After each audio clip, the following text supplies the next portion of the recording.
présentation.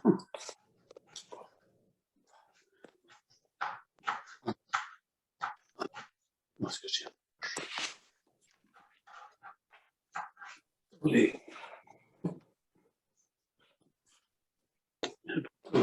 C'était Hugo.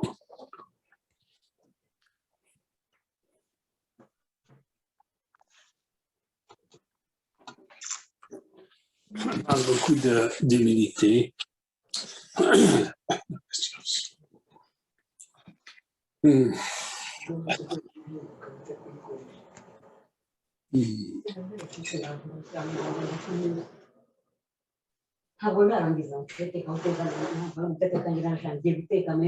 Bonsoir, bonsoir, bienvenue. Nous allons commencer dans quelques instants. Je demanderai à tout le monde de fermer, s'il vous plaît, vos micros pour avoir une très belle qualité de son, puisque nous sommes aussi enregistrés. Alors, pendant que j'admets les gens qui se joignent à nous, je vous demanderai, s'il vous plaît, je vous remercie de bien fermer vos micros afin que nous puissions avoir une très belle qualité de son pour les personnes qui écouteraient éventuellement l'enregistrement de notre présentation ce soir.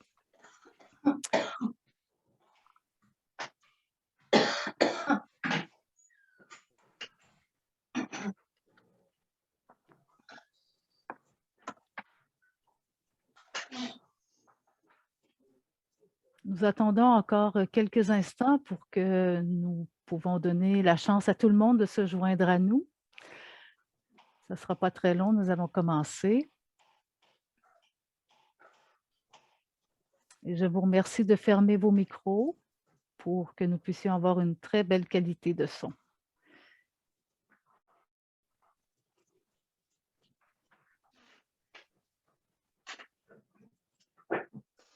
Alors, bienvenue à ce webinaire sur l'état des forêts québécoises. Cette présentation en français est offerte par le Réseau des Églises vertes. Cette année, le Réseau des Églises vertes souligne ses 15 ans d'existence et va offrir tout au long de l'année des conférences virtuelles gratuites.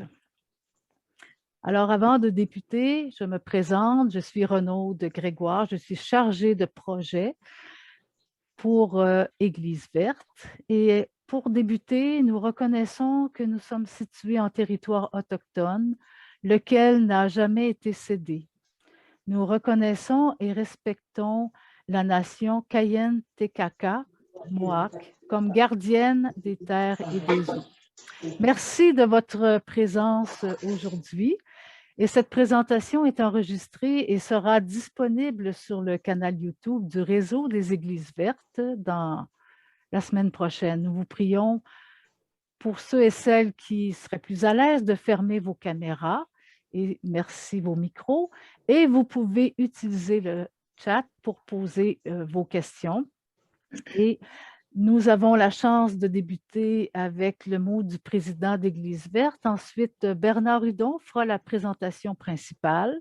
La réflexion théologique sera par David Finn.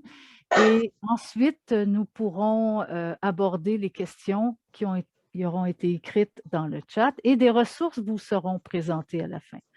Alors, je vous souhaite une très belle soirée et je vais donner la parole maintenant à Simon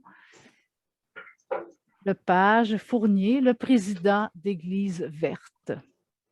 Bonsoir tout le monde, c'est un immense plaisir de vous accueillir à cette première conférence qui souligne notre 15e anniversaire du Réseau des Églises vertes. Alors, je me sens un peu gêné de vous présenter les 15 ans d'Église verte puisque je vous dirais que je suis récent dans le mouvement. Mais merci à chacune d'entre vous. Si vous êtes là ce soir, c'est sans doute que vous avez déjà des affinités avec le réseau depuis peut-être plusieurs années. Alors, déjà un immense merci de votre présence, de votre implication pour l'environnement, de votre implication dans le réseau des églises. Vous savez, les mots sont souvent signifiants. Nous sommes un réseau, c'est-à-dire que la principale force de notre organisme, c'est de mettre en relation des églises qui ont des expériences écologiques, qui ont fait certains projets et qui peuvent s'appuyer les unes les autres. Nous ne sommes pas un gros organisme, nous n'avons que une chargée de projet, une directrice et une adjointe. Alors, on est un petit organisme, donc ce n'est pas tant toutes les ressources qu'on peut apporter, mais que nous sommes capables, les uns les autres, en s'impliquant dans le mouvement, en mettant à jour nos profils sur la page web du réseau, d'être capables de s'interpeller les uns les autres, d'essayer de se motiver ensemble, à faire des pas de plus et à bien signifier à nos différents dirigeants ecclésiaux, peu importe notre confession chrétienne, que l'environnement a une grande importance à nos yeux et que l'environnement n'est pas un sujet à côté de la foi chrétienne, mais qu'elle en fait partie intégrante. Alors, sur ça, je ne veux surtout pas voler plus de temps que ça à Bernard et David. Je veux déjà les remercier pour le temps qu'ils nous donnent ce soir, mais tout le temps qu'ils ont consacré à préparer cette rencontre. Un immense merci à vous. Bonne soirée. Merci beaucoup, Simon. Alors, merci à tout le monde d'être là. La question des forêts, la réalité des forêts, il me semblait que ça faisait quelque temps qu'on n'avait pas abordé ce sujet-là. Et Bernard Hudon, qui est jésuite, qui est biologiste et chercheur associé au Centre Justice et Foi, a bien accepté de nous en parler. Et sa présentation sera tout de suite suivie d'une réflexion théologique par David Finn. Et ensuite, nous aurons le temps de prendre vos questions et je vous invite, si possible, à les écrire, vos questions dans le chat au fur et à mesure. Comme ça nous permettra de regrouper un peu quelques questions et de pouvoir continuer d'approfondir cette réalité de l'état des forêts au Québec. Merci beaucoup. Et Bernard, à toi, la parole.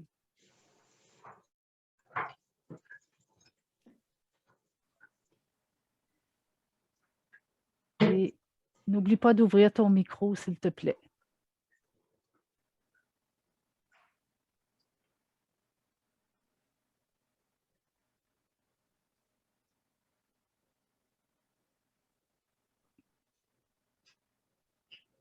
Bon, on va l'avoir. Bon, là, ça marche? Oui. Bon, alors, le titre de ma présentation, c'est l'état des forêts québécoises. Alors, j'ai enseigné dans une école de foresterie avant d'être jésuite.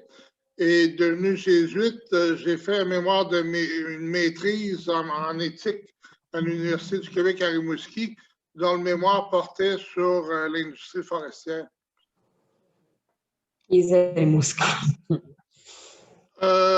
Alors, je vais commencer, il y a 4 parties dans ma présentation. Je vais commencer par un portrait de la foresterie québécoise. C'est surtout statistique. Alors, contrairement aux États-Unis, la forêt canadienne est majoritairement publique, 91% au Québec. Le 9% appartient à 120 000 producteurs privés qui sont regroupés par l'Union des producteurs agricoles. Les forêts sont de juridiction provinciale. Le fédéral fait de la recherche, mais la foresterie est de juridiction provinciale. La forêt québécoise s'étend sur 650 000 km² et le Québec possède 2% de l'ensemble des forêts mondiales, ce qui est quand même pas rien. En dehors de Montréal et de Québec, la foresterie a un rôle important, d'où un déficit démocratique qui va expliquer un peu les problèmes que je vais vous présenter ce soir. Je cite, « Apparemment, le public et les politiciens ont perdu de vue l'importance de ces enjeux. Il est en effet rare que la foresterie ait fait figure de questions politiques de premier plan, en partie parce que le Canada croit, presque par atavisme, qu'il jouira jusqu'à la fin des temps des ressources ligneuses illimitées. L'industrie forestière, c'est un PIB d'environ 6 milliards de dollars par année, soit près de 2% du PIB du Québec, mais 17% du total de la production manufacturière. Donc, ça a un impact important.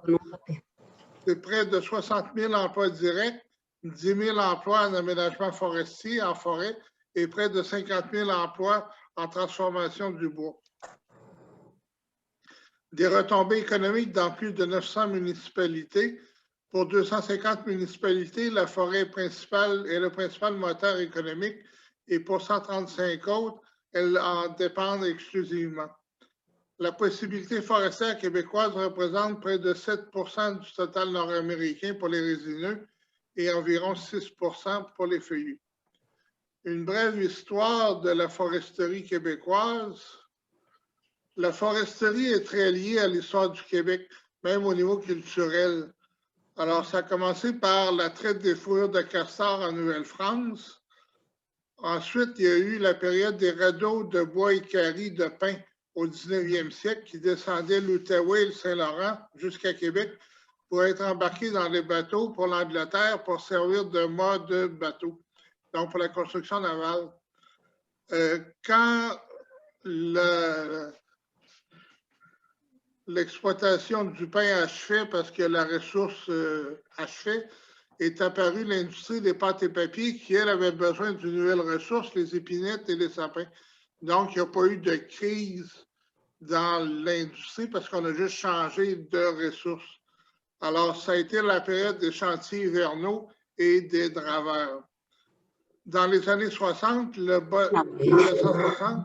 Bas-Saint-Laurent et la Gaspésie ont été le théâtre d'innovation sociale dans le secteur forestier.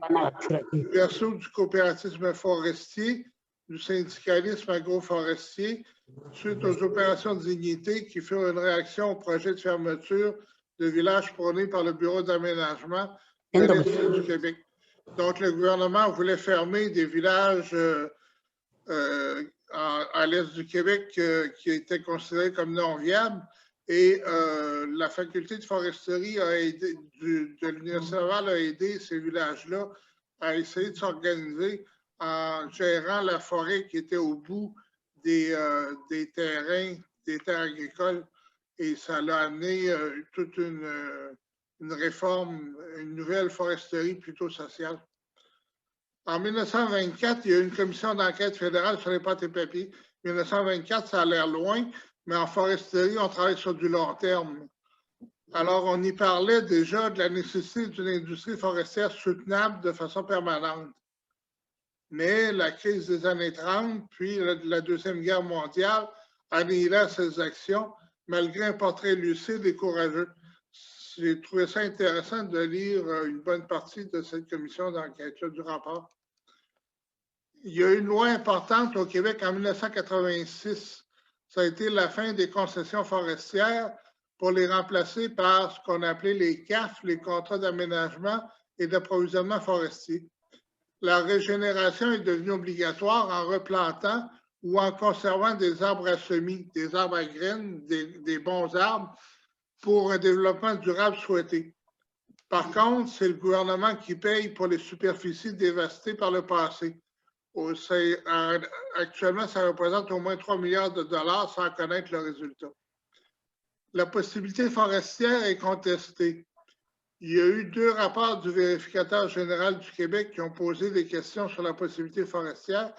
La commission Coulombe aussi qui a posé les mêmes questions, qui, elle, faisait suite au film L'erreur boréale de Richard Desjardins.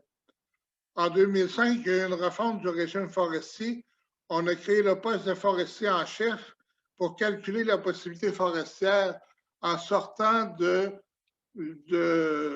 forestier en chef du ministère des Forêts pour avoir plus d'indépendance.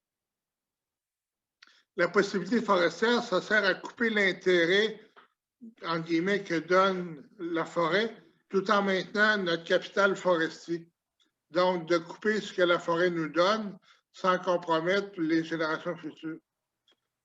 Selon peut-être que vous l'avez écouté, l'émission du 4 mars dernier d'enquête de Radio-Canada, j'ai relevé 3 points. Il y en avait d'autres, mais on présente une sous-évaluation de 20 à 25 du mesurage du bois coupé. Donc ça a un impact sur la soutenabilité, parce que c'est sûr que si on sous-évalue ce qui est coupé, ben, pour gérer, on peut gérer sur papier, mais quand on arrive en réalité, on va avoir des problèmes. Et puis, ça a un impact sur les redevances à payer au gouvernement. Les nouvelles aires protégées, parce que maintenant, le gouvernement est tout heureux de dire on a atteint notre 17 d'aires protégées au Québec, mais ces aires protégées, les nouvelles, sont dans le nord, sont dans la partie non commerciale, parce qu'il y a eu des pressions pour ne pas protéger des forêts qui ont une valeur commerciale. Et on a relevé aussi l'ingérence du travail des ingénieurs forestiers du gouvernement. À l'automne 2020, il y a eu une annonce du gouvernement provincial de doubler la récolte forestière d'ici 2080, en concentrant l'effort de sylviculture dans le sud de la province. C'est un grand défi. Je vais étudier ça dans la suite de mon travail pour voir comment est-ce que le gouvernement va être capable de, pense vraiment, doubler la production de forêt, la production de bois. La faune, très brièvement, il y a une surpopulation de chevreuils en Estrie et les orignaux sont atteints gravement par des tiques. On les appelle les tiques d'hiver. Ça peut amener jusqu'à 50 de perte de sang chez les veaux. Ça amène donc une faiblesse, mais ça amène une faiblesse aussi chez les adultes qui peuvent avoir des milliers de tiques sur leur fourrure. La forêt et l'eau, c'est une question qui m'a été amenée la semaine passée. La forêt agit comme une éponge. Ça amène la régularisation du débit des cours d'eau. C'est les marécages qui assainissent les eaux. Au Québec, il n'y a pas vraiment de lien entre la forêt et la dépollution des eaux, car l'eau polluée est en ville. Par contre, au niveau des coupes forestières, il n'y a pas de problème normalement parce qu'il y a la protection des bandes riveraines. Il y a toujours un 20 mètres de chaque côté des rivières ou des cours d'eau, ou même des cours d'eau intermittents qui doivent être protégés. Et si un cours d'eau a plus que 5 mètres de large, on doit protéger 200 mètres de forêt au moins d'un côté de la rivière. Notons qu'il existe une technique de décontamination de sols pollués par des métaux lourds en utilisant des saules. Alors ça, c'est une technique qui existe. Je relève ici deux gros problèmes. Nous avons exploité sans souci de la régénération. C'est ce que je vous disais pour le pin. Aujourd'hui, les grands peuplements de pins, il n'y en a plus au Québec. Il y a un pin de temps en temps, mais... Alors, la Russie et les États-Unis ont un accroissement annuel de leur forêt du double du nôtre, alors que la Scandinavie en a un 5 fois supérieur au nôtre, pour un climat qui se ressemble, pas dans le sud des États-Unis, mais pour la Russie et la Scandinavie, le climat ressemble au nôtre. En Scandinavie, on a compris depuis la première moitié du 19e siècle qu'il fallait régénérer les forêts coupées. Résultat, la forêt près des usines est en bonne condition. Au Canada et au Québec, nos forêts sont les moins productives au monde. Par contre, j'ai entendu à la radio de Radio-Canada il y a 3 semaines qu'il y a un mouvement en Suède pour dire qu'ils critiquent parce que les forêts sont artificielles, parce que c'est des plantations. La forêt naturelle n'existe pas. Mais par contre, on a pensé renouveler la forêt du 19e siècle, alors qu'ici, c'est pas ça qu'on a fait. Au Québec, en 1980, le volume moyen par tige récolté était de 153 décimètres cubes, alors qu'en 1991, il était de 136 décimètres cubes. Ce qu'il faut retenir, c'est qu'on coupe des arbres de plus en plus petits. Ça, c'est une statistique qui vient de Forêt Canada. Tout n'est pas négatif. Je vous présente un exemple d'un modèle québécois positif. C'est celui de la forêt Montmorency, qui est gérée par la Faculté de foresterie de l'Université Laval et qui est située dans la réserve faunique des Laurentides. Elle a un rendement forestier de 50 supérieur à celui de la réserve, tout en exploitant la faune et le récréotourisme. Deuxième problème, c'est les changements climatiques, ou deuxième série de problèmes, c'est les changements climatiques. C'est une grosse question, c'est pour ça que le point d'interrogation est en rouge. Il y a plus de feux de forêt par le réchauffement climatique et il y a plus d'épidémies d'insectes aussi. Est-ce que les sols vont s'adapter à l'avancée possible des forêts vers le nord? On n'en est pas sûr, on ne le sait pas. Il y a le problème de la connectivité pour assurer la montée vers le nord. La connectivité, c'est sûr que, par exemple, si les graines des arbres tombent dans des sols compacts comme des routes forestières, ben à ce moment-là, ça ne peut pas reprendre.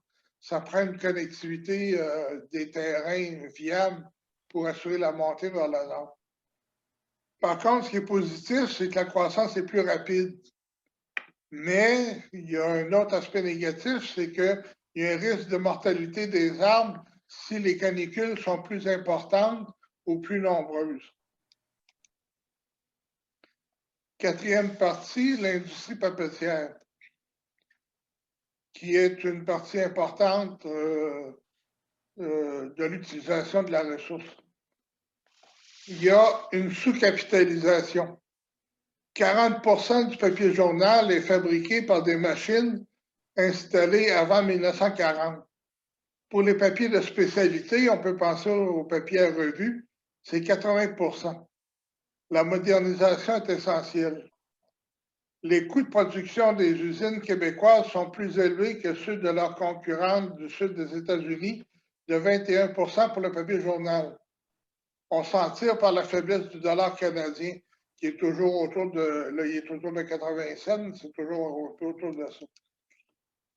Une autre statistique dans la même ordre d'idée, pour produire une tonne de papier journal, le coût des fibres requises s'élevait à 144 $ dans l'Est du Canada en 1991, comparativement à 98 $ dans le sud des États-Unis.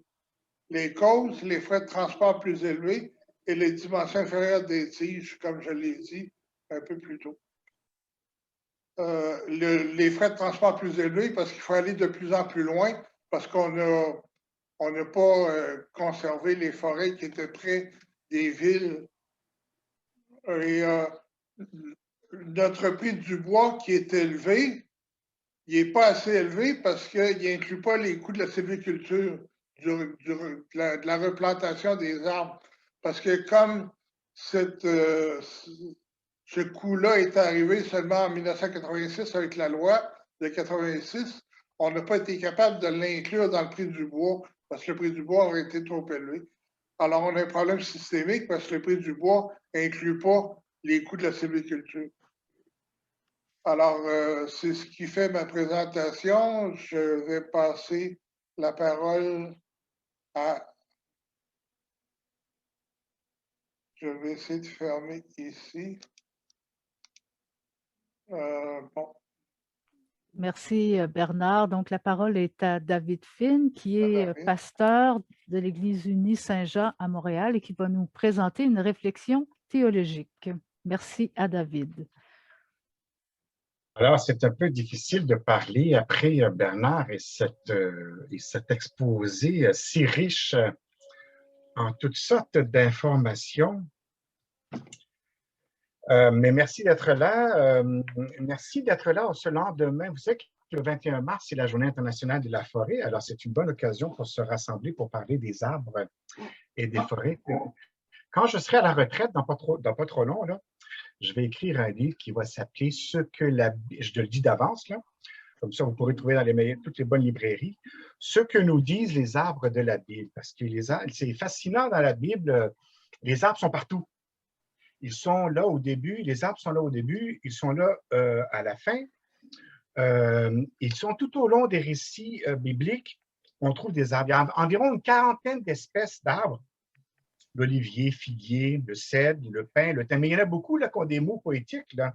Le caroubier, le jujubier, le mycoculier, c'est tous des noms avec l'acacia, le genévrier, le noyer, la myrte, etc. C'est tous des beaux arbres. Le cyprès, le sycomore que l'on retrouve dans la Bible et qui sont intégrés dans les récits bibliques. Puis on en connaît, spontanément, là, je ne vais pas faire de test, là, mais vous pouvez mettre dans le chat les grands récits bibliques où l'arbre est en vedette, notamment le récit du début de la Genèse, de l'arbre de la connaissance. En fait, dans le Jardin d'Éden, il y a deux arbres. Là.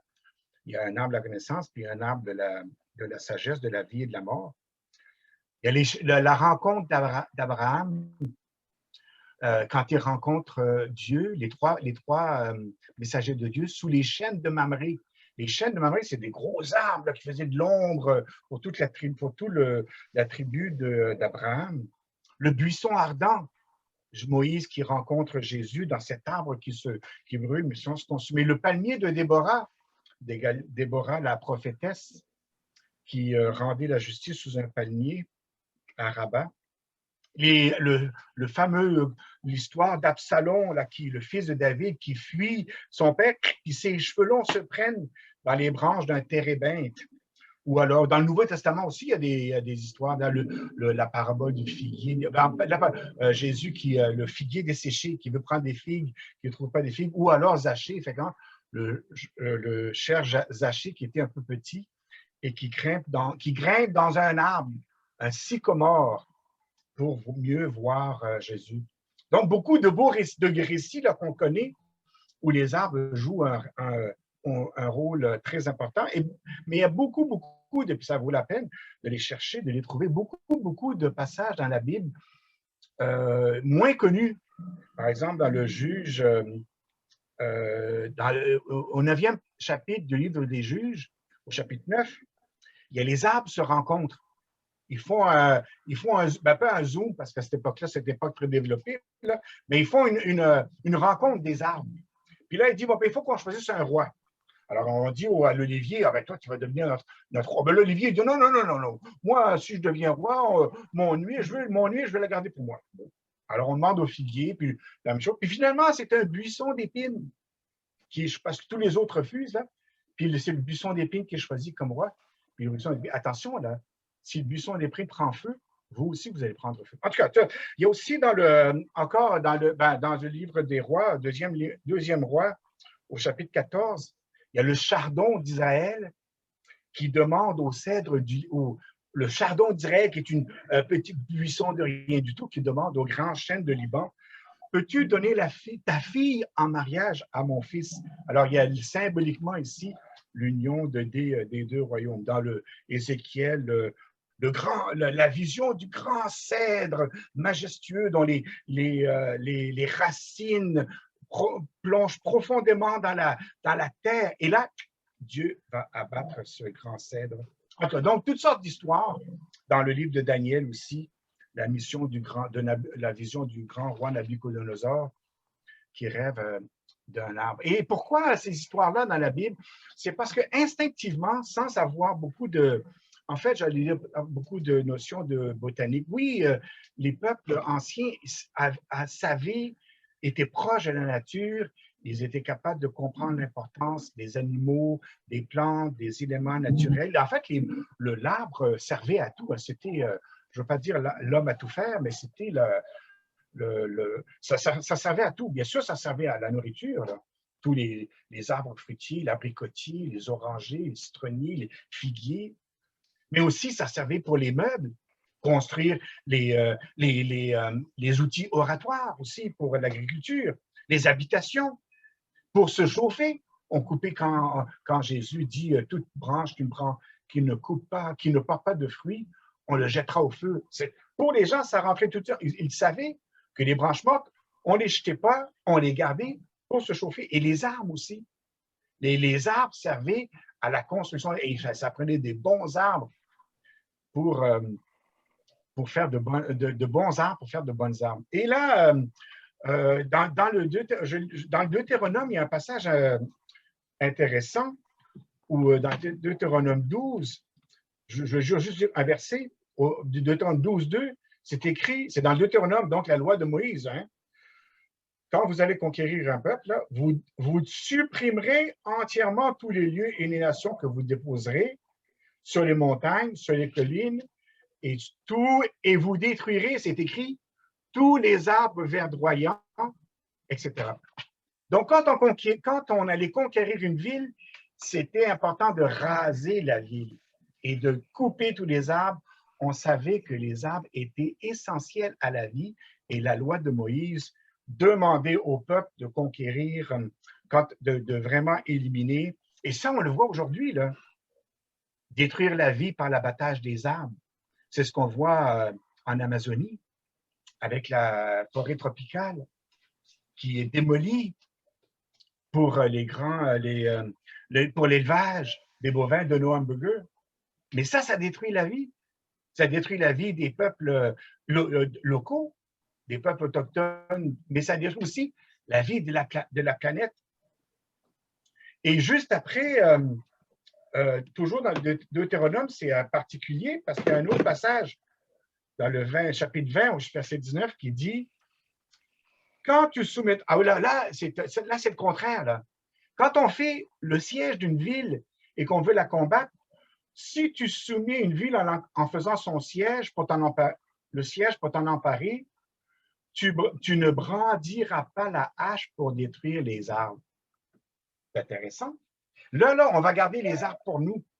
Parce que quand on fait le siège de la ville, on a besoin, nous, on va affamer les gens à l'intérieur de la ville. Mais nous, on va accueillir les pommes, les raisins, les fruits et on va se nourrir des arbres de cette région. Donc, encore une fois, posséder les arbres d'un pays, posséder les arbres d'un peuple, ça faisait partie de son anéantissement, ça faisait partie de sa servitude. La vigne représente souvent le peuple d'Israël. Et faire mal à la vigne d'Israël, c'était faire mal à Dieu même. Mais en même temps, faire mal à un arbre, c'était faire mal à l'humanité. Abattre un arbre dans la Bible, c'est presque toujours, c'est synonyme, on pourrait dire, de tuer un être humain. Et aujourd'hui encore la même chose. Quand on pratique la terre brûlée, quand on brûle un pays, une contrée entière, on détruit la vie, on détruit je reprends l'exemple d'Israël, là, quand Israël qui coupe les oliviers, mais ailleurs aussi, aux Philippines, pour avoir des ananas, on détruit les 3/4 du Nil et on ne plante que des plants d'ananas. On détruit toute la végétation, tous les autres arbres, et on ne plante qu'une seule espèce d'arbre pour avoir... et la même chose pour l'huile de palme. On détruit la forêt, on détruit la vie. Et le contraire est vrai. Replanter des arbres, comme en parlait Bernard, replanter des arbres, c'est faire revenir la vie. Et on le voit, le meilleur exemple de faire revenir la vie, c'est la ceinture verte de l'Afrique de l'Ouest. Actuellement, les pays d'Afrique en fait, c'est à peu près au milieu de l'Afrique, là, de l'Est à l'Ouest, des deux océans, là, de l'océan Indien à l'océan Atlantique, les pays sont en train de planter toute une barrière verte à peu près de 1 à 2 kilomètres de large qui va faire toute la longueur de l'Afrique. Et chaque village est responsable de planter des arbres jusqu'au prochain village pour finir cette barrière. Alors, on m'avait demandé de faire une réflexion théologique et puis Renaud m'avait gentiment proposé de lire un passage dans la Tob qui n'existe pas en anglais. Et c'est Ésaïe 41. Il y a beaucoup dans Ésaïe, c'est formidable, mais il y a juste un dans Ésaïe 41, c'est les versets 17 à 20. Les humiliés, c'est très beau là, les humiliés et les indigents qui cherchent de l'eau, mais vainement, et dont la langue sèche de soif, moi, le Seigneur, je leur répondrai. Moi, le Dieu d'Israël, je ne les abandonnerai pas. Je ferai jaillir des fleuves sur les coteaux pelés et des sources au milieu des ravines. Je transformerai le désert en étang et la terre aride en fontaine. Je mettrai dans le désert le cèdre, l'acacia, le myrte et l'olivier. J'introduirai dans la steppe le genévrier, l'orme et le buis ensemble, afin que les gens voient et sachent qu'ils s'appliquent et saisissent ensemble que la main du Seigneur a fait cela, que le Saint d'Israël l'a créé. C'est un magnifique passage, magnifique, qui, comme beaucoup d'autres passages de l'Isaïe, qui nous dit deux choses. Et je vais terminer là-dessus. La première chose, c'est que ces deux aspects de la vie, la vie humaine et la vie de l'arbre, sont intrinsèquement liés. C'est comme si, pour Ésaïe, pour le Dieu d'Ésaïe, l'un ne va pas sans l'autre. Les deux sont réciproquement indispensables et j'allais dire même responsables les uns des autres. C'est que les humains sont responsables des arbres et à quelque part, les arbres aussi aident la vie humaine. Les deux, et le passage d'Ésaïe nous dit que les deux, et la vie de l'arbre et la vie de l'être humain, sont précieuses aux yeux de Dieu. La deuxième chose que le passage nous dit, quand on le lit bien, c'est la fragilité de la vie, et la fragilité des deux. Oui, l'arbre paraît solide. Oui, l'arbre, c'est la durabilité. Oui, l'arbre, c'est la longévité. Mais ça prend du temps. Ça prend du temps pour pousser, ça prend du temps pour grandir, ça prend du temps pour s'épanouir. Et le passage est dit, pour bien faire épanouir la vie humaine aussi, ça prend des générations et des générations. Alors, quand on veut, pas consolider, mais quand on veut travailler, au reverdissement de la terre, on doit aller dans les deux, on doit en même temps considérer les populations humaines, en même temps les besoins humains, en même temps ce qui est nécessaire à la vie humaine, et en même temps considérer la valeur de l'arbre dans sa durabilité, la valeur de l'arbre dans sa longévité, qui est bien souvent bien plus longue qu'une vie humaine. Mais les deux sont précieuses aux yeux de Dieu. Merci beaucoup, David. Nous avons bien hâte que ce livre soit publié sur les arbres dans la Bible. Alors, on attend ça. Donc, Bernard nous a fait un portrait de la situation des forêts au Québec. David nous a replongé dans la tradition biblique. Je n'ai pas vu de questions dans le chat, mais est-ce que on pourrait poser, est-ce que vous avez le goût de poser l'une ou l'autre question? Je pourrais peut-être commencer à Bernard. Bernard, si je souhaitais qu'Église verte ait un moment où on parle de la forêt au Québec, c'est que je m'inquiète à savoir, ma question fondamentale, c'est à qui appartient la forêt ou les forêts au Québec? Qui est propriétaire? Quand je me rends à la campagne, j'ai 4 heures de route à faire, je vois des barrières avec des noms de compagnies, je vois une petite rangée d'arbres juste pour faire comme un mur, une illusion, et à l'arrière, c'est des coupures. Quelquefois, il n'y a plus du tout d'arbres. Quelquefois, c'est des choix d'arbres.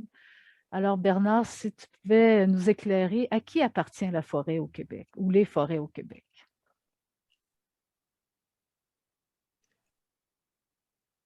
On m'entend?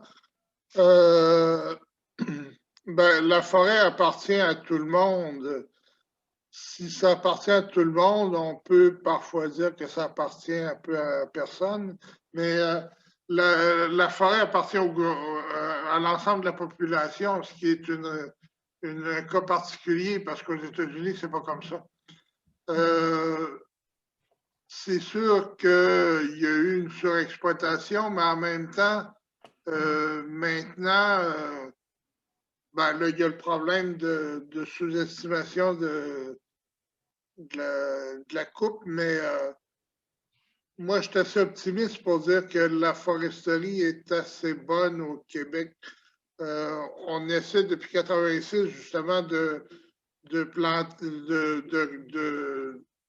d'exploiter ce que la forêt nous donne, mais de maintenir le capital.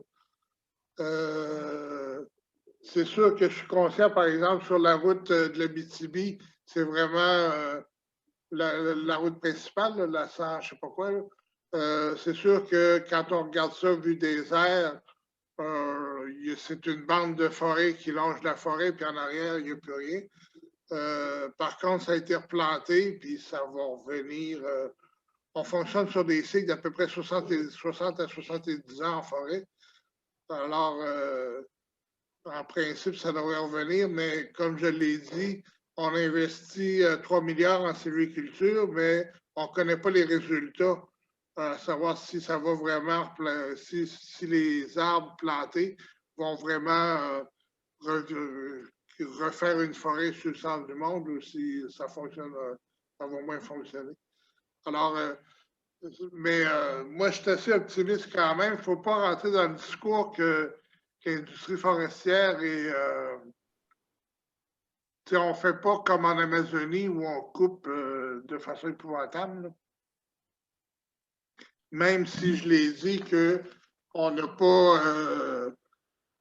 pensé à repeupler près des villes au fur et à mesure qu'on coupait. C'est pour ça que les peuplements de pins ont disparu au Québec et puis qu'on s'est rabattu sur le sapin et puis l'épinette. Et puis, par contre, c'est sûr qu'il y a encore au sud là, des érablières. Justement, Bernard, parlant de pins, j'ai 2 questions, mais il y en a une qui concerne les pins. Y a-t-il des projets pour repeupler en pins les forêts du sud du Québec? Non. Il n'y a aucun projet. Ben, pas à ma connaissance, pas par le gouvernement, en tout cas, pas. Non. Alors, c'est une bonne question, on pourrait creuser ça. L'autre question aussi, quelles alliances sont possibles avec les Premières Nations pour protéger la forêt dite publique? Quel type d'alliance qu'il peut y avoir avec les Premières Nations? Il y a des Premières Nations qui, je vois 2 choses. Il y a des Premières Nations qui s'impliquent, qui créent des coopératives pour exploiter la forêt d'une façon durable, parce qu'ils ont le souci de la durabilité particulièrement, mais d'y aller avec les techniques modernes. Et puis, l'autre façon aussi, c'est que le gouvernement vient tout juste de créer un nouveau système d'air protégé qui se fait avec des bandes amérindiennes. Alors, c'est un nouveau statut d'air protégé. Vous allez le voir dans les ressources qui vont être présentées à la fin de la soirée. Il y a un cas pour les Hurons dans la réserve des Laurentides qui est commencé, mais il va probablement en avoir d'autres, probablement qu'en Abitibi, ça va se faire aussi, j'imagine. Alors, avant de... Je pense que David, tu as une question. Oui, je voulais juste donner une petite information à propos des pins. Si vous voulez voir parmi les derniers pins du Québec, pas trop loin de Montréal, si vous en allez au sud de Montréal, vers Hemingford, vous prenez la route vers Hemingford, puis un peu après Hemingford, je pense que c'est la route 202, quelque chose comme ça. Vous allez vers l'est, vous tournez à gauche, et vous allez vers Covey Hill. Covey, c'est C-O-V-E-Y, la Covey Hill. Et sur la Covey Hill, il y a un des derniers boisés des grands pins du Québec qui est là et qui existe encore, qui n'est pas extrêmement grand, mais on voit encore les grands pins du Québec à la Covey Hill, près de Hemingford. Merci. C'est impressionnant quand on voit ça parce que les pins sont à peu près 1/3 plus élevés que les autres arbres. Alors, on avait une forêt qui était plus haute que ce qu'on a aujourd'hui. Oui, c'est vrai. Alors, j'ai encore deux interventions. Je vais commencer par la dernière parce que ça fait un lien avec ce que tu as dit, Bernard. Si la forêt appartient à tout le monde, est-ce que ça veut dire qu'on a tous le pouvoir de la protéger contre les intérêts des compagnies privées? Ben, le meilleur exemple, ça a été le film L'Aurore boréale, qui, lui, a créé vraiment un tsunami dans la foresterie et qui a amené la commission Coulombe, qui, elle, a amené, comme je le disais, la loi 86 et puis le poste de forestier en chef. À ce moment-là, ça a été la période où ça brassait le plus. Parce qu'il y a toujours eu, comme je le disais, un déficit démocratique, parce que comme la plupart de la population du Québec vit à Montréal et à Québec, et puis que l'industrie forestière n'est pas dans ces lieux-là, à ce moment-là, il y a toujours eu un déficit démocratique mais Et puis, là, les missions en jeu, ça brassait un peu. J'ai hâte de voir les répercussions concrètes. Je ne sais même pas si le ministre des Forêts s'est positionné suite à cette émission-là ou s'il a laissé la vague passer. Mais on peut faire des pressions. Il y a un groupe avec Henri Jacob en Abitibi, avec Richard Desjardins aussi, qui traite de la question forestière au Québec. C'est à peu près ce que je dirais. Alors, dernière question. Quelqu'un pose la question, quels seraient des gestes citoyens possibles pour faire partie de la solution? Parce qu'on a souvent l'impression que la question de la forêt, c'est dans la campagne, c'est dans les coins reculés. Est-ce que des gestes citoyens, est-ce que comme résident de ville, on peut poser des gestes citoyens pour la protéger? Je dirais qu'il y a deux choses. Il y a tout le mouvement de foresterie urbaine qui, elle, vise à bien développer et exploiter les forêts qui sont en ville. Il y a toute une gestion qui se passe à ce niveau-là. Ça, c'est un niveau. Comme citoyen, je pense qu'on peut s'adresser à nos députés ou à nos gouvernements ou aux oppositions, tout dépendant avec qui ou dans quelle circonscription on fait affaire, pour interpeller le gouvernement actuellement, on peut le faire actuellement pour ce qui a été déposé par l'émission Enquête pour voir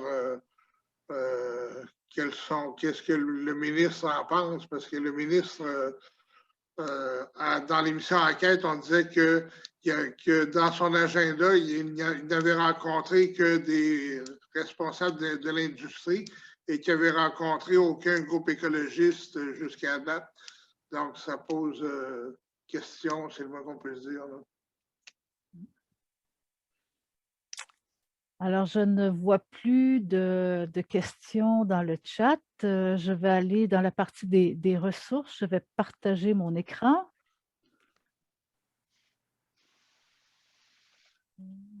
Voilà, ici. Donc, merci pour les questions. Au niveau des ressources, quelques idées.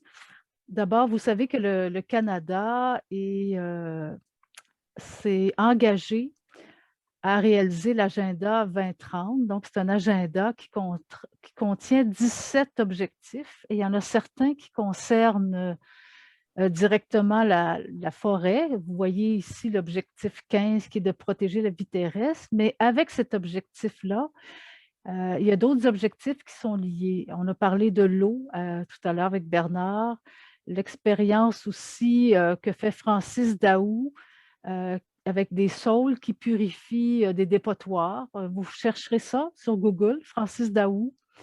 On a aussi la question de l'énergie, la question de la consommation, le papier, on en a parlé, des communautés, des villes durables, on viendra là-dessus, et des partenariats. Et le Canada a produit en 2018 un rapport sur la manière dont il réalise ses objectifs de développement durable, dont certains sont liés bien sûr à la forêt. Et le Québec, comme partie prenante du Canada, a aussi des plans pour réaliser ces objectifs. La date aussi, la lettre encyclique du pape, il y a plusieurs numéros qui parlent de la forêt, particulièrement bien sûr avec Querida Amazonia, oui, donc la protection. Il y en a qui seraient intéressés sûrement par ce guide interreligieux pour la protection des forêts tropicales, surtout si vous êtes dans un environnement et vous êtes en dialogue avec d'autres grandes religions. C'est très facile, puis vous pouvez aussi écrire ça dans un engin de recherche, guide interreligieux pour la protection des forêts tropicales. Il y a des très, très beaux textes. On parlait tout à l'heure, Bernard a fait allusion d'un projet d'aire protégée de la nation Huron-Wendat dans les Laurentides. Alors, il y a tout un document là-dessus. Il y a aussi une chaire de leadership en enseignement en foresterie autochtone à l'Université Laval. Et il y a aussi des démarches de co-création de connaissances avec les communautés autochtones. On sait comment c'est important, le partage des connaissances avec ces communautés pour justement apprendre ensemble à protéger et à soutenir la forêt. Donc, il y a plus d'initiatives souvent que l'on pense. Un autre concept, les forêts nourricières au Québec, à Saint-Raymond-de-Portneuf, entre autres, et à d'autres endroits au Québec, les gens prennent les devants, voient un terrain qui est libre ou inoccupé ou inutilisé, où il y avait peut-être avant une industrie, et vraiment, ils ont des projets de forêt nourricière, ce qui est très intéressant. Et un programme qui s'appelle Trees City of the World, c'est des arbres dans la ville, une foresterie durable.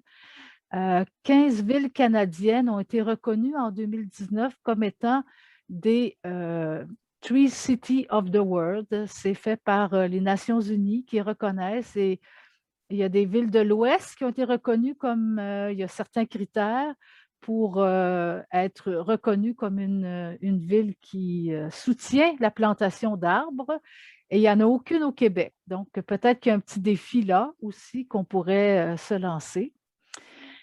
Et comme mot de la fin, je vous invite à vous abonner à l'infolette pour recevoir toute l'information. Vous allez sur égliseverte.ca. Nous avons aussi d'autres activités qui s'en viennent. Nous allons avoir 14 méditations pour un vendredi saint pour la Terre. Ça va être cette semaine en français, mercredi. Nous avons aussi la même activité en anglais.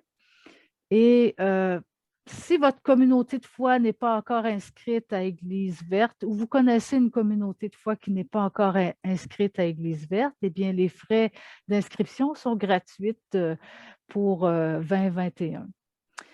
Je voudrais remercier tout le monde qui était là. Je vous remercie beaucoup.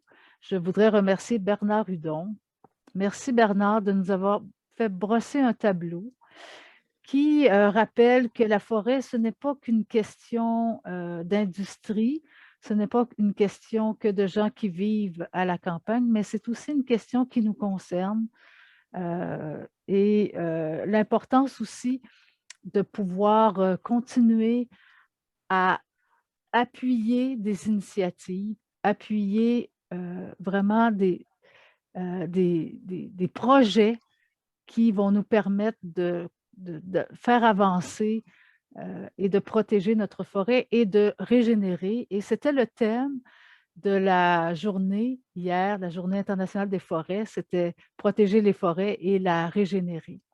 Merci David de nous avoir rappelé notre responsabilité par rapport aux arbres, d'avoir fait le lien entre la vie de l'arbre et la vie humaine. C'est ensemble, ça ne se sépare pas, effectivement, et les extraits de la Bible que tu as soulignés nous le montrent aussi, et notre propre vie aussi, de ne pas avoir d'arbres dans un environnement ou d'avoir des arbres dans un environnement, ça change quelque chose. Donc, je vous remercie beaucoup.